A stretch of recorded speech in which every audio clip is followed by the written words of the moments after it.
예, 제가 오래전에 그 아르바이트를 많이 했는데 중국집에서 일한 적이 있습니다.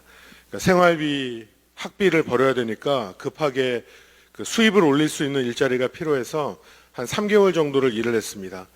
예, 아침에 출근하면 이 야채를 열심히 다듬었습니다.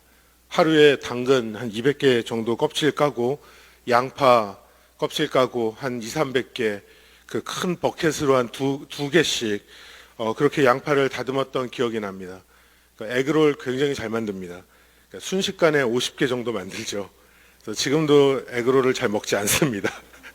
그리고 매일 그 냉동새우 100개 이상씩 꼬리 떨어지지 않게 그 껍질을 까는 그런 기억이 납니다.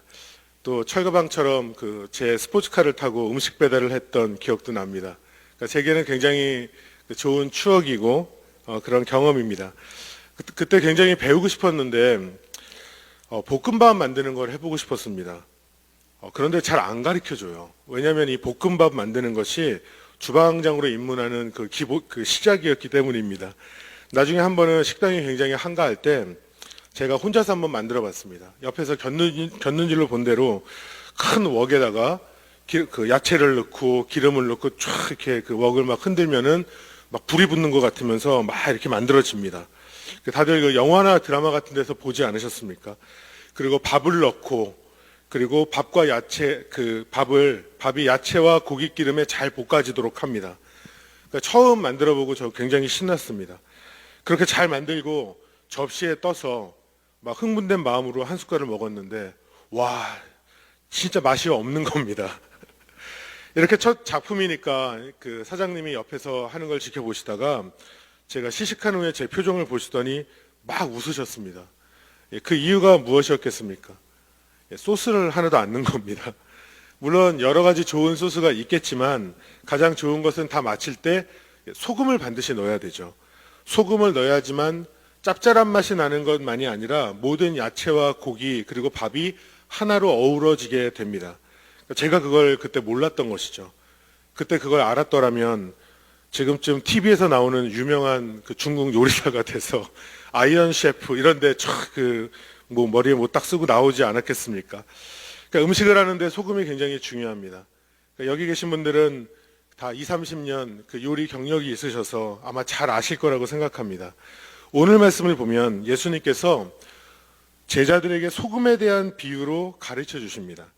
그러니까 양념이 많지 않았던 이 당시에 소금이 이들에게 있어서는 실생활에 너무나 중요한 것이었기 때문에 아마도 듣는 제자들에게는 너무나 쉽게 이해가 됐을 것입니다. 저희도 오늘 말씀을 조금 더 깊이 살펴보면서 예수님께서 말씀하시는 공동체라는 것은 어떤 것인지 어떤 모습이 되어야 하는지 함께 살펴보기를 원합니다. 첫 번째로 제자 공동체는 누구에게나 열려 있어야 합니다.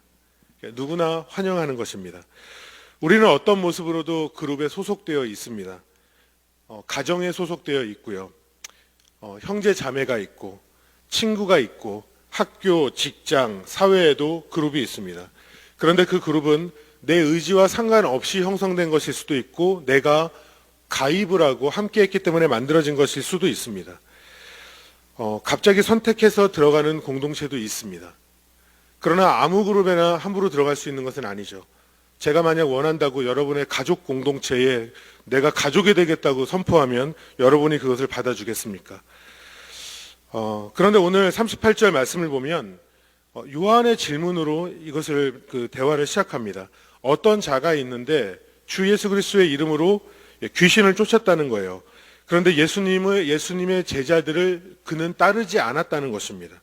그랬더니 제자들 무리에 함께하는 것을 이들이 금하였다라고 요한은 말합니다. 이에 대한 예수님의 대답이 어떻습니까? 39절 보면 예수님의 이름으로 능한 일을 하는 자는 예수님을 비방하는 자가 아니다.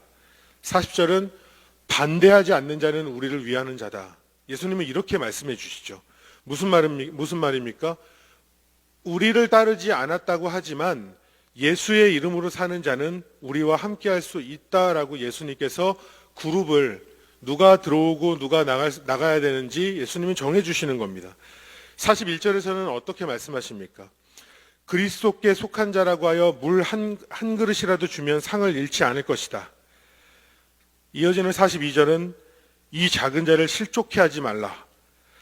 그러니까 지금 예수님이 하시는 말씀이 무엇입니까? 예수님은 제자 공동체의 일원이 어떤 자가 되어야 하는지를 정의해 주십니다. 제자 공동체란 예수님을 주로 고백하는 사람들입니다. 제자 요한은 어떤 자가 예수의 이름으로 귀신을 쫓은 것이 중요한 것이 아니라 자신들을 따르지 않는 것만 먼저 눈에 들어오고 생각한 것이죠. 생각해보면 괘씸하고 마음에 들지 않은 것입니다.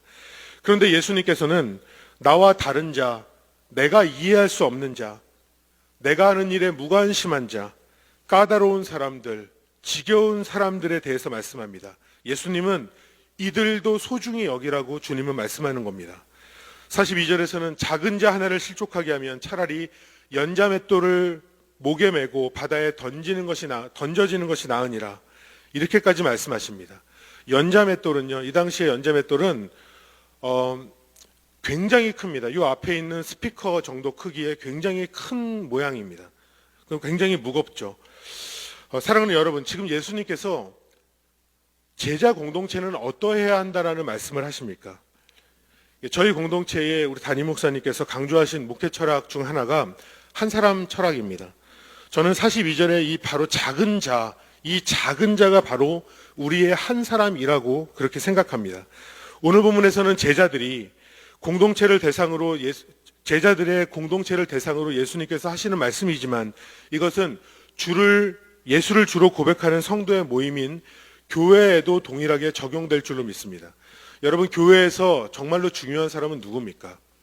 연약한 자, 정말 소외받는 자, 나보다 부족한 사람, 그리고 세상에서, 그리고 가정에서 상처받고 아파하는 자. 그래도 예수님을 만나고 구원의 소망 가운데 예배하러 나오시는 분들, 예수님의 사랑이 이런 사람들에게 흘러가야 되지 않겠습니까? 처음 교회 나온 분들을 VIP라고 그러죠. Very Important Person이라고 합니다. 왜 그렇습니까? 삶에서 그 오랜 시간 동안 예수님 없이, 소망 없이, 기쁨 없이 삶을 살아오다가 교회에 처음 온 것이 이들의 자발적인 의지로 온 것이지만 정확하게 영적인 세상에서 영적인 눈으로 보면 하나님께서 그 발길을 인도하여 주셔서 예배 자리로 나오게 하신 것이고 주님께서 만나주기 위하여서 교회에 나온 것이 아니겠습니까?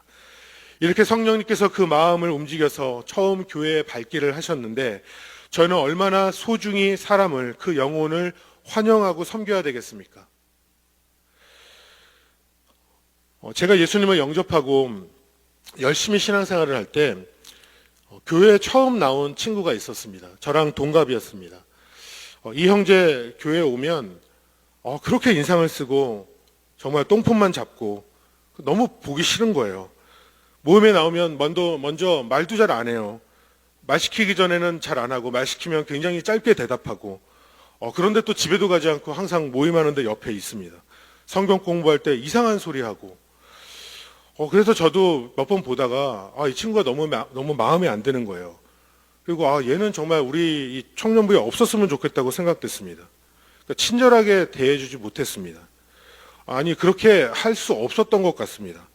하루는 선배 형에게 제 마음을 이야기했습니다. 형, 저는 너무 마음에 안 들어요.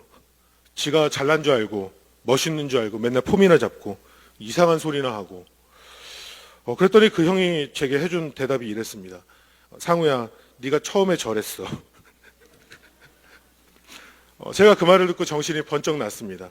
나도 처음에 저랬는데 누군가가 나를 봤을 때는 너무나 부족하고 형편없었는데 공동체에서는 나를 받아주고 용납하고 사랑해주고 나로 예수님 안에서 자라게 했는데 그도 공동체 안에서 사랑받고 자라나야 하는 것 아니겠습니까? 사랑하는 여러분, 예수님을 한번 생각해 보시기 바랍니다. 예수님께서 영접하지 않으신 사람이 있습니까? 예수님을 부인하고 해하려 했던 바리새인이나 서기관들을 제외하고는 예수님께서는 정말 모두를 품어주셨습니다. 오히려 문둥병자, 죄인, 창기, 손가락질 받고 사회에서 철저하게 소외된 모두들, 예수님께서는 이들의 친구가 되어주셨습니다. 예수님의 제자들, 제 눈에 볼 때는 혈기만 왕성하지 정말 세상에서 무시받기에 쉬운 사람들입니다. 이들 중에는요, 학자도 하나도 없었고요, 귀족도 없었고 좋은 직업도 없었고 부자도 없었습니다. 그런 자들을 예수님께서는 제자로 불러 세우셨고 나중에 배신하는 제자들조차 주님께서는 다시 회복시키셨고 복음 사명자로 주님께서 그렇게 사용하지 않으셨습니까? 돌아보면 지금 이렇게 우리들은 신앙생활을 하고 있지만 문둥병자, 창기, 소외된 자가 영적으로 병들어 있던 나의 모습이 어쩌면 아니겠습니까? 내가 공동체에서 사랑의 빚을 진 만큼 나도 누군가를 사랑해주고 누군가에게 더욱더 다가가고 나도 누군가를 더욱더 섬겨줘야 되는 것 아니겠습니까? 사랑하는 여러분, 저는 우리 교회가 이러한 교회가 되기를 간절히 소망합니다. 연약한 자가 영접받고 용납받고 사랑받는 공동체, 우리의 순모임과 우리의 새로 시작될 선교회 그리고 사역마다 예수님께서 기뻐하시는 공동체로 귀하게 세워질 수 있기를 간절히 소망합니다. 두 번째는 제자 공동체 안에서 나는 소금이 되어야 합니다. 나는 소금이 되어야 합니다. 49절에서는 불로써 소금을 치듯 하라, 소금 치듯 함을 받으라 이렇게 얘기했고 50절에서는 너희 속에 소금을 두고 서로 화목하라 이렇게 말씀합니다. 두 구절에서 연속적으로 소금이라는 단어가 등장합니다. 49절의 소금은 두 가지 뜻이 있습니다. 하나는 하나님께 바쳐질 제물을 소금으로 정결케 하듯 불로 정결케 하라라는 것으로 여기서의 소금은 정결한 백성이 되어라, 정결한 제자가 되어라 라는 의미가 될 수 있고, 또 하나는 소금으로 절여지듯 지옥에 있는 사람들이 모든 불로 절여지게 된다라는 것입니다. 그리고 50절에서의 소금은 짠맛을 내는 것으로 음식을 서로 조화롭게 하는 것입니다. 제가 예로 들은 이 볶음밥, 여기에 소금을 넣는 것과 같다라는 것이죠. 즉 여기에서는 소금은 부패하지 않는 것, 그리고 맛을 내는 것을 의미합니다. 예수님께서는 이 소금을 너희 안에 두고 서로 화목하게 하라라고 주님은 말씀하십니다. 사랑하는 여러분, 이것이 어떠한 의미입니까? 정결하고 맛을 내는 소금을 우리 안에 두고, 다시 말하면 제자 공동체 안에서 거룩하고 참 제자의 맛을 우리는 낼 수 있어야 한다는 말씀입니다. 다시 말하면 저와 여러분은 정말 예수님을 닮은, 예수님을 따라 사는 제자가 되어야 하는 것입니다. 예수님의 성품을 우리는 정말로 닮아가야 한다는 것이죠. 저희는 세상에서 빛과 소금이 되라라는 말을 우리는 많이 듣습니다. 그런데 이게 생각처럼 그렇게 쉽게 되지 않습니다. 대략 짠맛을 내는 바닷물의 96.5%가 그냥 물이고 3.5%가 소금이라고 합니다. 3.5%의 소금을 전체 바닷물에 놓고 볼 때는 굉장히 작은 비율이 아니겠습니까? 그런데 생각해 보면 비록 작은 양의, 작은 퍼센테이지의 이 소금이지만 물에 완전히 녹아들었을 때 전체 바닷물을 짜게 하는 능력이 있습니다.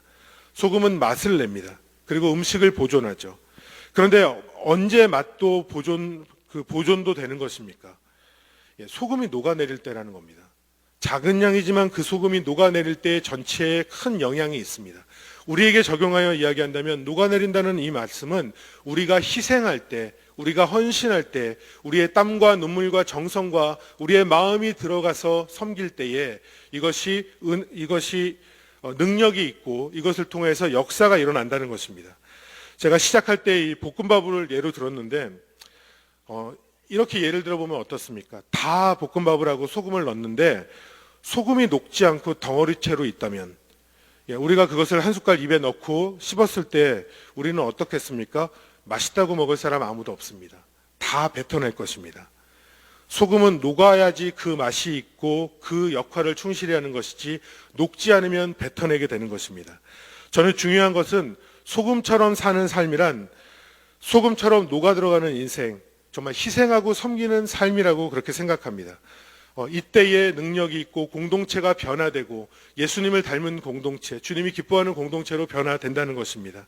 여러분, 예수님이 어떠한 삶을 사셨습니까? 예수님은 기꺼이 낮아지는 삶을 사셨습니다. 예수님은 섬기는 삶을 사셨고 정말 다 내어주는 삶을 사셨고 사랑하고 용납하는 삶을 사시고 우리에게 본이 되어 주셨습니다. 여러분, 우리가 소금처럼 녹아지는 희생이 없이 예수님을 닮은 삶을 온전히 살 수 있겠습니까?